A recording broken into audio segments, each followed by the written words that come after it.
trovões continuam aqui, mas a chuva não está muito forte, não. Já chegou aqui no ABC, já passou por São Paulo, que tinha alerta de alagamento em algumas regiões. Aqui em São Paulo, aqui no ABC, ela não está tão forte assim, mas os trovões continuam. Vamos agora conversar com o Kleber Carrilho. A gente continua falando sobre Congresso, o que se desenha agora para os meses e anos. O Kleber Carrilho, que é professor dos cursos de pós-graduação em Marketing Político e Propaganda Eleitoral e de Gestão de Comunicação e Marketing da Escola de Comunicações e Artes da USP e faz análises políticas aqui com a gente. Oi, Kleber, tudo bem com você? Olá, Thalita. É um prazer falar com vocês novamente.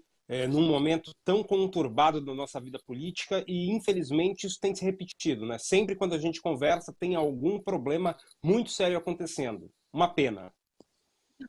Dava pra gente conversar todo dia, Kleber, porque todo dia tem problema sério aqui no Brasil, viu? Não é? Puxa vida. Não tem jeito. Agora eu quero realmente, Desculpa, eu tá atrasando um pouco, mas realmente, talvez nesses últimos 6 meses, hoje seja o dia mais complexo mesmo.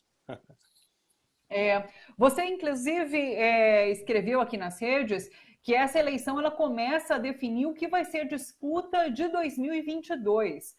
Fala pra gente qual é a relação, então, dessas eleições ali no Congresso para a presidência da Câmara e do Senado com 2022. Como esse xadrez começa a desenhar possibilidades para 2022?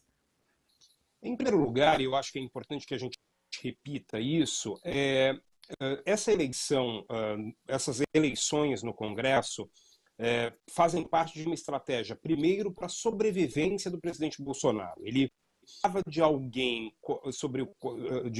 pelo menos os presidentes das casas, sobre os quais ele tivesse alguma possibilidade de controle, justamente para garantir que intenções de impeachment não passassem. Isso é um dado. Outra coisa fundamental era que essa disputa poderia demonstrar uma liderança ao centro, ou centro-direita, e principalmente aí pelo governador João Dória, e isso não se confirmou. A candidatura do Baleia Rossi, embora fosse uma candidatura que trouxesse uma série de democratas aí, juntos, mas era muito a cara do governador João Dória e também a possibilidade de ele se apresentar como uma opção de centro-direita contra o presidente Bolsonaro no ano que vem. E isso não se confirmou, essa capacidade política dele, do João Dória, não se confirmou. Isso faz com que essa centro-direita fique ainda mais perdida para 2022, o que consequentemente fortalece o bolsonarismo.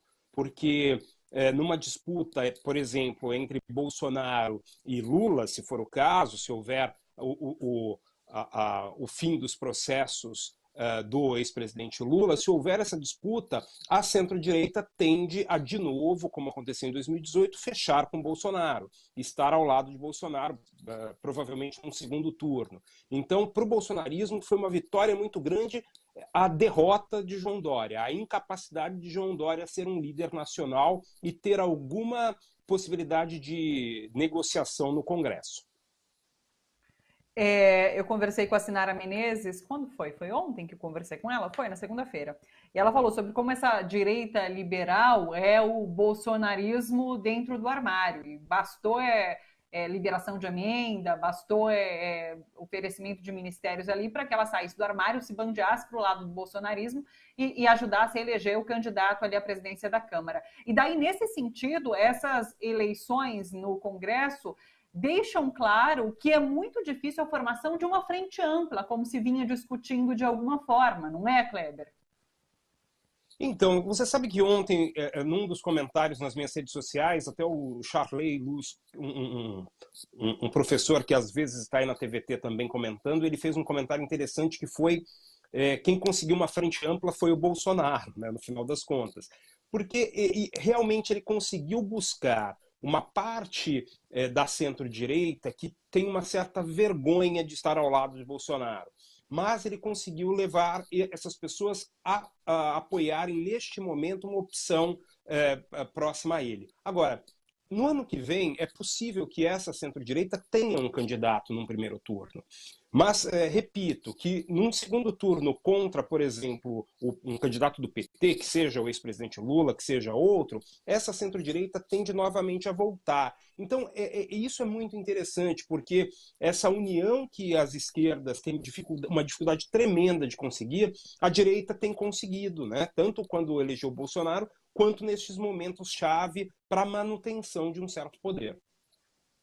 Mas, Kleber, ele consegue usando essa máquina do governo, fazendo o que é chamado de velha política, né? Negociando, oferecendo cargo. Então, ele utiliza essa máquina para, de fato, comprar esses deputados que estavam ali em cima do muro, pendendo para o bolsonarismo e que agora declaram, então, essa escolha.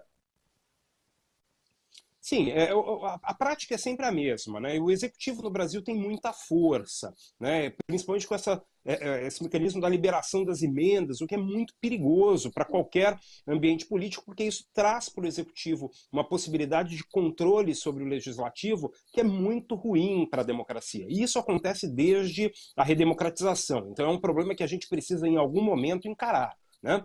Essa compra, ela não é uma compra ilegal, porque no final das contas liberar emendas é algo que o executivo pode fazer. Agora ela é imoral porque tira do ambiente democrático algo que é fundamental, que é a igualdade de condições. Então, alguns projetos políticos não têm igualdade de condições. Quem está na oposição não tem a possibilidade de se apresentar como proposta de comando de uma casa do Congresso, por exemplo. Então, isso é muito complexo. Agora, o Bolsonaro sabe muito bem como funciona isso, porque ele foi durante 28 anos membro deste baixo clero, desse centrão, disso que de pior produziu a política brasileira. Então ele sabe muito bem. Quando as pessoas dizem assim, e isso é algo que eu tenho discutido, ele agora está refém do centrão. Não, ele sempre foi o centrão. Né? O Bolsonaro nunca deixou de ser o centrão. Ele desenvolveu um discurso de sou contra a velha política, para, na verdade, levar a velha política com uma nova forma ao centro do poder. A velha política, ou o centrão, ou esses representantes vão em volta de quem quer, do ex-presidente Fernando Henrique, do ex-presidente Lula, da ex-presidente Dilma, mas na hora em que Bolsonaro chega o centrão ao poder. Isso está muito claro desde que ele foi eleito. Né? Agora, o que é importante e que a gente precisa analisar nos próximos anos foi essa capacidade de, ao dizer novidade, trazer o que de mais velho havia no ambiente político brasileiro para o centro do poder. O Kleber, a partir da eleição desses aliados de Bolsonaro, você também faz uma ponderação quanto ao papel da oposição, porque Bolsonaro não vai poder mais culpar Rodrigo Maia por conta das pautas do governo não estarem sendo votadas e discutidas ali dentro do Congresso, né? E isso para a oposição é um espaço a ocupar, né? Então, Thalita, você sabe que assim, esse é um dado que parece armadilha para o bolsonarismo e para o presidente Bolsonaro, porque ele era muito fácil dizer que o grande adversário, o grande inimigo era Rodrigo Maia, e ficava muito fácil fazer isso. Ele tem os governadores para culpar, o que pode ser interessante para ele. O que me deixa preocupado é que a oposição talvez não tenha o nome para ser o adversário, o que causa um problema para o presidente Bolsonaro, mas ao mesmo tempo tem a unidade necessária para fazer frente aos projetos do presidente Bolsonaro. Então, o que provavelmente vai acontecer, e aí é uma tentativa de adivinhação, é que alguns projetos, os mais populares ou mais populistas, vão aparecer no Congresso, vão ser aprovados. Então, uma reforma administrativa faz muito bem, dizer para todo mundo que estão cortando os salários de servidores, de marajás, de não sei o quê, né, para lembrar o ex-presidente Collor, que agora é amigo do presidente Bolsonaro. essa reforma, por exemplo, administrativa, pode ocupar até o fim do ano uma grande parte do espaço do Congresso na mídia, e isso dar a sensação de que há alguma coisa acontecendo, de que realmente agora o presidente Bolsonaro está conseguindo governar. E se isso acontecer até o final do ano, a gente já está no ano da eleição de novo. Então, a oposição precisa, neste momento, se organizar, conseguir entender quais são os principais temas a serem atacados. Não adianta levantar a ideia de que vão conseguir bancar um impeachment neste momento, porque não vão. Então, o importante é demonstrar certas bandeiras e os erros do presidente, porque só assim existe a possibilidade de construção de uma alternativa viável o ano que vem. Senão, a lavada que houve ontem na Câmara vai haver em outubro de 2022. E como você acha que a oposição está conduzindo esse processo desde que esses candidatos à eleição para a Câmara e Senado surgiram? Você acha que foi de uma forma fazendo oposição, sendo resistência, ou tentando negociar para que o menos pior levasse ali a presidência, ficando ao lado de Baleia Rossi, no caso? Como que você viu essa estratégia da oposição? Então, a oposição, primeiro que entrou rachada nessa história, né? E deveria entrar de forma muito clara, com estratégia muito clara. Porque, veja só, existem duas opções neste momento. Ou eu digo para quem está fora das casas do Congresso que eu sou oposição de verdade e não participo de nenhuma negociação, apresento candidatos próprios, apresento uma outra possibilidade de comando. Essa é uma opção que principalmente fala com quem está fora do Congresso. E outra opção importante é aceitar que o candidato, por exemplo, do governo tem força para ganhar e fazer parte da negociação para participar da mesa. Por quê? Estando na mesa de casas, você pode contribuir muito para a pauta e, consequentemente, você consegue levar questões importantes para a base da esquerda, para o Congresso. O que ocorre é que isso, por exemplo, aconteceu no Senado, de certa maneira. Então o PT esteve do Rogério, mas a esquerda não foi unida para isso. Então pareceu, e também na Câmara, né, uma parte da esquerda, o PSB rachou, o PT também ficou um pouco confuso em se iria com Baleia ou não iria. Então, isso é muito complexo, porque demonstra que nem está conseguindo falar de forma muito clara para fora: olha, sou oposição a tudo que esse governo representa, nem consegue fazer algo estratégico dentro da casa, que é participar da mesa para conseguir coisas importantes. Então, essa descentralização, primeiro, e essa indecisão depois, causa um estresse muito grande, que com certeza a conta a ser paga vai ser muito alta. Sim. Só para finalizar, eu queria saber como que você vê o DEM agora, porque houve esse racha dentro do partido. Rodrigo Maia se sentiu traído, anunciou que deve deixar, inclusive, o partido agora pós-eleição, e é um partido que almejava, ao meu entendimento, lançar um candidato próprio, talvez em 2022, mas agora se une ali a Bolsonaro. Como que você vê a configuração do DEM nesse momento? Que é um partido grande que representa grande parte do Centrão. O DEM é um pouco diferente dos outros partidos do Centrão, porque o DEM em nenhum momento, por exemplo, esteve ao lado dos governos Lula e Dilma, né? O DEM, então, embora seja uma parte do Centrão, ele não é somente Centrão. Ele tem uma questão aí que a gente poderia chamar de ideológica, mas é um pouco diferente do restante dos partidos do Centrão. Porém, o DEM está extremamente rachado neste momento, principalmente a partir da liderança do Rodrigo Maia e do ACM Neto, e outras personalidades. Mas vamos pensar nessas duas. O problema é que o Rodrigo Maia não conseguiu vencer algumas batalhas dentro do partido, né, o que resultou nessa grande derrota, nessa derrota aparente dele. Mas as derrotas já vinham acontecendo antes. Então ele já estava desgastado dentro do partido. O que ocorreu ontem foi ainda pior, e, para uma parte importante do DEM, ter ficado fora dos governos Lula e Dilma, ter se aproximado apenas no governo Temer e agora no governo Bolsonaro com uma certa indecisão, deixou o partido esvaziado, principalmente nas possibilidades de construção de base, né, nos municípios e tudo mais. Agora, com uma conversão para dentro do governo, para estar fiel ao governo, eles tentam conseguir uma estabilidade maior para a eleição de 2022. Então, com mais recursos, com mais possibilidade de eleger seus governadores, seus deputados, seus senadores, e pensando, creio eu, pensando com a cabeça do ACM Neto, na sucessão ao Bolsonaro, numa possível reeleição dele em 2026. Eu acho que aí está a grande discussão. Agora, quanto ao Rodrigo Maia, realmente uma derrota enorme, não sei para qual partido ele vai, acabei não perguntando para ninguém ainda, e também não sei se ele já se decidiu, mas ele corre sérios riscos de ser esquecido. Claro que, provavelmente, ele tem condição para deputado no Rio de Janeiro, ano que vem. Vou repetir uma frase que eu li nas redes ontem, que Rodrigo Maia ontem falou que chamaria impeachment, acabou não chamando, e eu li que ele foi coerente com a falta de coragem que marcou todo esse mandato como presidente da Câmara. E, de fato, ele sai sem chamar esse impeachment e vai ser esquecido, provavelmente, na história.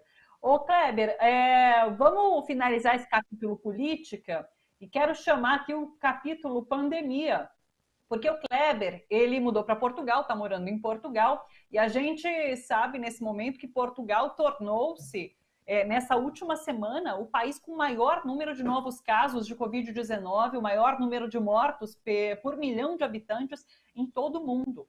E é um país que ali no começo da pandemia soube administrar muito bem a situação, né? Teve poucas mortes, pouco contágio, e daí, de repente, a gente vê esse cenário de muitos infectados, muitas mortes.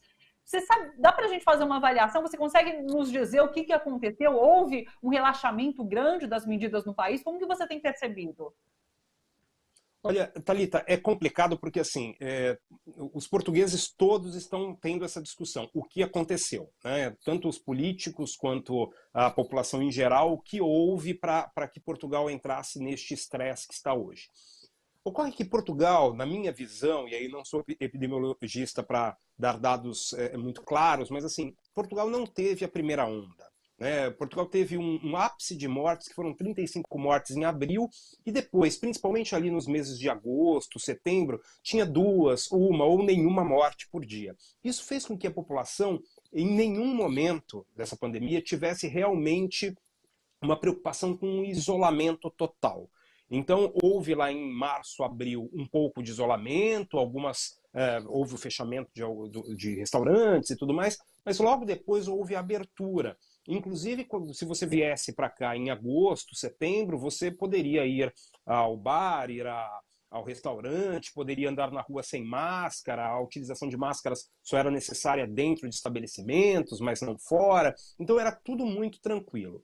E aí o que aconteceu? O inverno veio, consequentemente as pessoas mais próximas, as festas de fim de ano, e isso tudo fez com que principalmente a população mais idosa tivesse contato com o vírus. Então, o que está acontecendo ainda, pelo menos até semana passada, isso estava muito claro, agora começou a mudar um pouquinho o perfil, há uma quantidade de mortes muito grande entre pessoas com mais de 80 anos. Né? Em alguns lugares, por exemplo, algumas casas de repouso de idosos, elas perderam 60%, 70% dos pacientes que estavam internados nelas. Então, houve um contato muito grande. Agora, o que talvez também tenha contribuído, talvez tenha sido o início da vacinação no dia após o Natal. Então, no dia 26 de dezembro houve o começo da vacinação e nas festas de fim de ano, mesmo com a proibição de sair de casa depois das 11 da noite, houve reuniões, houve muita gente junto e não teve jeito. O que eu vejo na rua, por exemplo, enquanto não havia o confinamento, os idosos estavam nas ruas tomando café juntos, sem máscara, conversando. A gente via o tempo todo. Aí fecharam os cafés. Só que eles têm aquele postigo, né, que eles chamam de postigo, que é aquela portinha onde você entrega o take-away do café, a comida para levar. E aí os idosos ficavam pegando o café e tomando em volta, na calçada, em volta do café. E aí houve uma proibição geral há 15 dias, 3 semanas, e aí é proibição mesmo. Inclusive, a praia está fechada, está tudo fechado, mas o número de mortes ainda não caiu. O número de mortes hoje foi de 260, ontem 300, o que equivale a quase 6 mil ou 6 mil mortes no Brasil, né, se a gente comparar a população. Agora, o número de casos tem caído. Então, de 15 mil na semana passada por dia, a gente está tendo 5 mil novos por dia agora. Então, há uma tendência de queda também das mortes. Mas, neste momento, realmente a situação está muito complicada, as pessoas muito preocupadas, porque aquilo que eles acharam que tinham passado tranquilamente, realmente não tinham passado. E agora tem problemas de escândalo com distribuição de vacina, uma série de coisas, mas que acabam resultando também em problemas políticos aí, que a gente poderia ficar mais um programa conversando sobre isso. Ô, Kleber, provavelmente essa queda agora nos números de mortes e de infectados se deve a essas 3 semanas de um isolamento um pouco mais rígido, né? Então, de fato, os resultados devem começar a aparecer agora nesses próximos dias. Parece que há um controle de alguma forma nesses números. Sim, e assim, uma coisa que deixa a gente mais tranquilo é que, como a vacinação está ocorrendo não tão rápido quanto deveria, mas já tem quase 4% da população vacinada, então é provável que o resultado tanto da vacinação quanto do confinamento já traga uma queda de casos e depois de mortes nos próximos dias. A gente continua acompanhando essa situação de Portugal. E, Kleber, sempre agradecidíssima pelas suas participações, por você nos ajudar a entender o cenário político aqui no país e os desenhos que a gente pode fazer para os próximos anos. Obrigada, Kleber. Um beijo grande para você e até uma próxima. Eu que agradeço o convite, um grande abraço para vocês e um bom fim de tarde aí.